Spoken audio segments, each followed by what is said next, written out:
గత సంవత్సర కాలం నుండి చెత్త బండి ఖరాబ్ అయింది. ప్రతిసారి కమిషనర్ గారైనా పాత కమిషనర్ ఉండే చౌహాన్ గారికి చెప్పడం జరిగింది. అలాగే పవన్ చైర్మన్ ఉన్నప్పుడు వారికి కూడా చెప్పడం జరిగింది. చెత్త బండి వస్తలేదన్న 4-5 రోజులకు ఒకసారి వస్తుంది.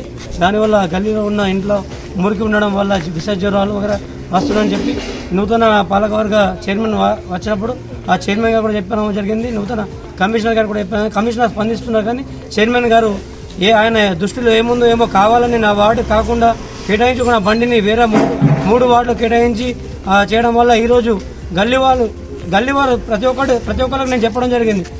కొత్త బండి వస్తుంది, కొత్త బండి రాగానే మనకు సమస్య తీరుతుందంటే వాళ్ళు కూడా నేను ఆ మాట ఇన్ని నా మీద ఆలోచనతో ఇన్ని రోజులకు ఓపిక పట్టినాం. ఇక ఓపిక పట్టేది లేదు. ఏదైనా చెత్త ఉంటే డైరెక్ట్ మున్సిపాలిటీ సిబ్బంది ముందట చైర్మన్ ఇంటి ముందటైనా వేసడానికి రెడీగా ఉన్నాం.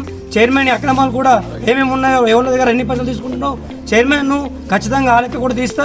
నువ్వు లేబర్ల దగ్గర ఎన్ని పైసలు తీసుకున్నావు, వాళ్ళ దగ్గర కాంట్రాక్టర్ల దగ్గర ఎన్ని పైసలు తీసుకుంటున్నావు అన్ని లెక్క చేసి చూపెడదామని ఈ సందర్భంగా తెలియజేస్తూ, అలాగే నాకు సహకరిస్తున్న 36 ప్రజలకు కూడా ప్రత్యేక ధన్యవాదాలు.